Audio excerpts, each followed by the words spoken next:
రామాయణంలో కొన్ని తరాల వరకు తప్పించారు దీనికోసం. ఎందుకో తెలుసా అండి?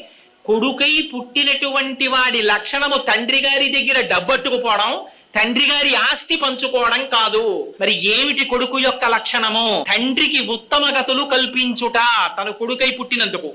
అందుకని కొడుకు, అటువంటి వాడికే పుత్రుడని పేరు. అందుకని చూశాడు, అయ్యో మా తండ్రులకు నేను ఎలా ఉత్తమ గతులు కల్పిస్తానని బాధపడ్డాడు. అని గబగబా వెళ్ళి, అక్కడ నీళ్లు కనపడలేదు, తర్పణలు ఇవ్వాలి, పరిగెత్తుకెళ్ళి నీళ్లు తెద్దామని వెడుతున్నాడు. అక్కడి నుంచి వెంటనే ఒక్కసారి మేనమామ గారైనటువంటి గరుత్మంతుడు మాట్లాడాడు కనపడి, అయ్యో నాయనా, వీళ్ళు మరణించినటువంటిది సామాన్యమైనటువంటి దోషం చేత మరణించలేదు, మహానుభావుడైన కపిల మహర్షి యొక్క ఆగ్రహం చేత మరణించారు. వీళ్ళకి సామాన్య జలాలతో తర్పణ కుదరదు. హిమవంతుని యొక్క పెద్ద కుమార్తె అయిన గంగమ్మ తల్లిని తీసుకొచ్చి ఆ గంగా జలాలతో వీళ్ళకి తర్పణ ఇవ్వాలి.